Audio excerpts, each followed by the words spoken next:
ठीक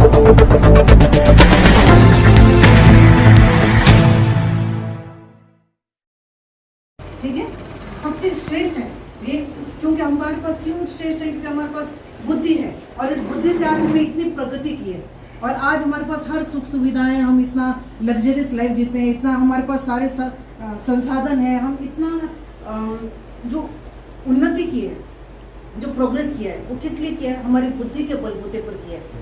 और इसीलिए हम बोलते हैं कि मानव जाति सर्वश्रेष्ठ जाति है। आज का ये जो समय है, मानव जब हम बात कर रहे हैं, तो ह्यूमन बीइंग, इसको हमको सेलिब्रेट क्यों करना पड़ रहा है? ये सोच रहे हैं आप कि why we are celebrating this day? हमको क्यों सेलिब्रेट करना पड़ रहा है? कि भाई हम ह्यूमन बीइंग है, हमारा ये दिन, ये हमको सेलिब्रेट करना पड़ रहा है। इसकी जरूरत क्यों पड़ रही है? क्योंकि अगर हम देखेंगे कुछ सालों पहले, बहुत साल पहले, जब हमारा देश स्वतंत्र नहीं हुआ था, उससे पहले भी एक समय ऐसा था जब मानव जाति में भी भेदभाव किया था, बहुत ज्यादा भेदभाव किया। तो अमीर है, गरीब है, छोटी जाति का, बड़ी जाति का है, महिला है, औरत है, पुरुष है, तो उसमें जो अमीर होगा वो क्या करता है? छोटे को डोमिनेट करता है, दबाता है। ठीक है, जहाँ पे जो एम्प्लॉयर है, जो रोजगार देता है, वो उसके पास पैसा है, वो रोजगार देता है, तो लोगों को डोमिनेट करना, ह्यूमिलिएट करना, ज्यादा काम करा के लेना, उनको उनके काम की मजदूरी नहीं देना। इससे पहले भी था कि महिलाएं जो है कमजोर हैं बेचारी, बच्चे हैं कमजोर हैं, उनको कितना भी काम करा के लो, कितना भी उनके साथ अत्याचार करो, चलता है। कोई आवाज ही उठाने के लिए नहीं है, कोई कुछ बोलने के लिए नहीं है। कहीं ना कहीं समाज में बहुत ज्यादा भेदभाव था, इंडिफरेंसेस थे। किस जाति का है भेद? तो छोटी जाति का, तो नीचे बैठा। आपने डॉक्टर बाबा साहब अम्बेडकर का ये देखा है कि उन्होंने बोला कि मुझे कभी क्लासरूम में आने नहीं दिया जाता था। क्यों नहीं आने दिया जाता था? क्योंकि सिर्फ मैं छोटी जाति का था, क्योंकि वो उन्होंने इतना काम किया, आज हम उनको बारे में जानते हैं। ऐसे समाज का कितना वर्ग था जिन्होंने कभी स्कूल गए ही नहीं। इसके अलावा महिलाओं को भी शिक्षा नहीं थी। गरीब आदमी को तो पूछिए मत, उसके पास खाने पीने को ही नहीं है, तो इतना वो परेशान है। तो समाज में जो मानव है उसमें भी बहुत सारी प्रॉब्लम्स, तकलीफें करती हैं। हमेशा एक जो बड़ा वर्ग है, जो मान लो बड़ी जाति है, तो छोटे को तकलीफ दे रहा है, जो अमीर है छोटे को कर रहा है, पुरुष जाति महिलाओं को टॉर्चर है। ये सारा इतना ज्यादा डिफरेंसेस और भेदभाव होने की वजह से जब सेकेंड वर्ल्ड वॉर हो गया, मतलब जो दूसरा विश्व युद्ध हुआ, उसके बाद universal united state of organization की स्थापना हुई उस समय। उसमें universal declaration of human rights, यानी पूरे विश्व भर ने, तो पैदा होने के साथ ही आपके अधिकार है। आपके क्या अधिकार हो गए? कि आपको स्वतंत्रता का अधिकार है। स्वतंत्रता किस चीज में? कि आप जहां चाहे वहां जा सकते हैं, आप घूम सकते हैं, आपको कोई टोक सकता है क्या? आज मेरी मर्जी है कि आज मुझे हैदराबाद जाके घूम के आना है, आज मुझे दिल्ली जाना है, मुझे कोई रोक सकता है कि तुम नहीं जा सकते? मैं जा सकती हूँ। उसी तरह से मुझे क्या खाना पीना है, मुझे किस तरह से, इवन मैं क्या बोलना चाहती हूँ, मैं क्या सोचती हूँ, इस चीज का भी मुझे स्वतंत्रता है। समझ आ रहा?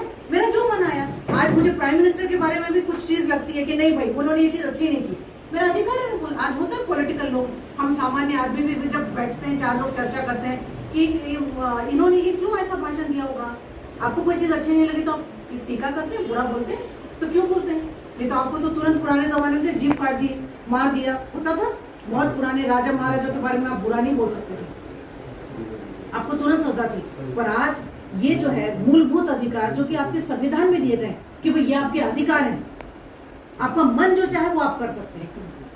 तो इसका मतलब ये है कि आपको ये इंसानी, और ये कब से शुरू हो गए? आप जिस समय पैदा हो गए, आपके मरने तक ये आपको अधिकार है कि आपके जो मर्जी आई आप कर सकते हैं। और आज इसी में इतनी बढ़ोतरी होती जा रही है, इतनी बढ़ोतरी होती जा रही है कि जब हम पहले, जब ये कॉन्स्टिट्यूशन बना, तो उसमें आर्टिकल 21 जो एक 21 जैसे 1 2 3 4 ऐसे हैं, तो उसमें जो आर्टिकल 21 है वो बहुत इंपॉर्टंट है। वो बोलता है right to life and personal liberty, म्हणजे सर्वांना स्वतंत्रताचं आणि लिबर्टी, स्वच्छंद असं राहायचा अधिकार आहे की मला लिबर्टी आहे, स्वतंत्रता आहे, माझे आयुष्य मी कसं जगावं, त्याच्यामध्ये कुणी अडथळा आणू शकत नाही।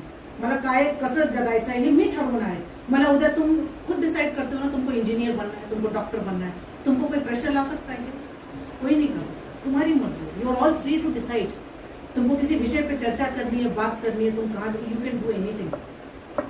जब ये कॉन्स्टिट्यूशन बना तो सिर्फ एक ही था कंसेप्ट कि भाई आपको राइट टू लाइफ, पर आज की स्टेज में इस राइट टू आर्टिकल में काफी सारे जब कोर्ट में मैटर गए तो उन्होंने बोला कि भाई अभी एक पेवमेंट से रिलेटेड एक केस है जो बहुत फेमस केस हुआ, उसमें जो मुंबई में जो रास्ते पे जो लोग सोते हैं ना, रास्ते पे लोग सोते हैं, तो गवर्नमेंट ने बोला कि ये रास्ते का हम रास्ता बड़ा कर रहे हैं, तो आप सबकी ये जो झोपड़ियाँ है या अपने छोटे मोटे घर है या रास्ते पे कुछ लोग ऐसे ही सो जाते हैं, तो उन सबको खाली करो, बोला आप सब खाली करो, सब बड़े रास्ता करना है हमको। तो अब ये लोग कहाँ जाएंगे? ये तो जो लोग रास्ते पे घर बना के छोटी सी कुटिया टाइप बना के रह रहे थे, अब ये लोग कहाँ जाएंगे? तो ये कोर्ट में चले गए। कोर्ट में जाने के बाद इन्होंने कहा कि भाई अभी आपने तो हमको बोल दिया ठीक है चले जाओ, पर हम जाएं कहाँ? आपका कॉन्स्टिट्यूशन का आर्टिकल। मैं एडवोकेट आशा शेरखानी कटके। आज मानवीय हक दिवस है और मानवीय हक दिवस पर ये इंटरनेशनल लेवल पर ये आज का दिन सेलिब्रेट किया जाता है। इसका उद्देश्य यही है कि भाई सभी लोगों को अपने हक के बारे में जानकारी मिले, उन्हें पता लगे कि एक मानव के नाते उनके क्या क्या अधिकार हैं, उनके क्या क्या उनको राइट्स अवेलेबल हैं। आज भी हम देखते हैं कि काफ़ी लोगों को जो जन्म के साथ भी अधिकार हैं पर उन्हें वो उनके अधिकार की जानकारी नहीं है। तो इस माध्यम से आज के दिवस पर मुझे लायन बाल सदन में आमंत्रित किया गया था और इसी उपलक्ष्य पे मैंने उन्हें सभी को ये बताने की आज मैं चाहती हूँ कि मानव दिवस, ये जो दिवस है, इस दिन सभी को अपने अधिकारों के बारे में जानकारी होना चाहिए। तो universal declaration of human rights जो है वो 1948 में शुरुआत हुआ था और उस दिन से सभी मानव की एक महत्वता है। मानव सभी दूसरी प्रजातियों से अलग होकर वो एक सर्वश्रेष्ठ जाति है और उन्हें बहुत सारे अधिकार प्राप्त हैं। हमारे इंडियन कॉन्स्टिट्यूशन जो कि संविधान में डॉक्टर बाबा साहेब अम्बेडकर ने भी हमको फंडामेंटल राइट्स जो कि हमको मूलभूत अधिकार दिए हैं, आर्टिकल 12 से लेकर आर्टिकल 35 तक। ये जो आर्टिकल्स हैं, ये जो आर्टिकल्स हैं, इन आर्टिकल्स के माध्यम से हर व्यक्ति को उनके अधिकारों के बारे में बताया गया है कि भाई आपको स्वतंत्रता का अधिकार है, आपको बोलने का अधिकार है, आपको एक जगह से दूसरी जगह जाने का अधिकार है, आपको अपने आप को एक्सप्रेस करने का अधिकार है, आज शिक्षा का अधिकार है, आज आपको फ्री वाटर, फ्री एयर, ये इन्हीं सारी चीज़ों के साथ साथ बहुत सारे अधिकार आज एक मानव को प्राप्त हैं। और इसी के साथ साथ मैं ये भी बताना चाहती हूँ कि सिर्फ ज़िंदा रहना ही नहीं बल्कि ज़िंदा एक डिग्निफाइड, एक इज्जत से, शान से जीने का भी एक इंसान के नाते हमको जीने का अधिकार है। तो आज के दिन हम यही बताएंगे कि भाई सभी व्यक्ति को अपने हकों के बारे में जानकारी होना ज़रूरी है, तभी तो आप अपने हक के लिए लड़ सकेंगे। कभी आपके साथ कुछ गलत हो रहा है, अन्याय हो रहा है, अत्याचार हो रहा है, कोई पीड़ित वर्ग है, कोई पिछड़ा हुआ वर्ग है, उसके साथ अन्याय हो रहा है, तो उसे कैसे पता चलेगा कि भाई उसका कोई अधिकार वायलेट हो रहा है?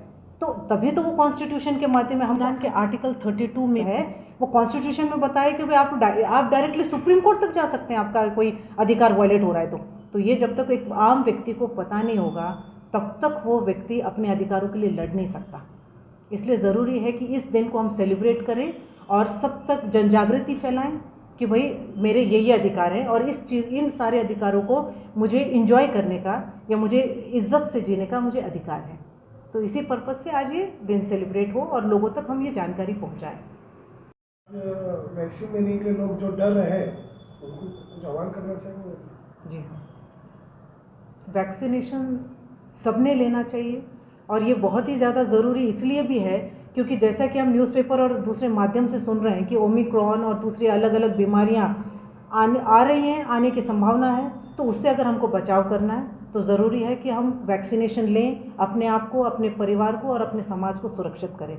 और आपने अभी देखा होगा कि हमारे जिलाधिकारी साहब ने अभी रैली आयोजन किया गया जिसके माध्यम से उन्होंने सभी अपनी जनता को आह्वान किया है कि भाई आप सभी वैक्सीनेशन लें। तो मेरा भी आप सभी से विनंती है, निवेदन है कि भाई आप सभी जन वैक्सीनेशन लें और ये जो मुहिम है जो हम सब मिल के चला रहे हैं और कोशिश करें कि 100% वैक्सीनेशन हो के हम सब सुरक्षित रहें।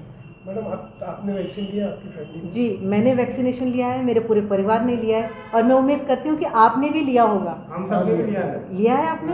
बहुत बहुत शुभेच्छा आपको। मैडम आपको मैं एडवोकेट आशा शेरखानी कटके।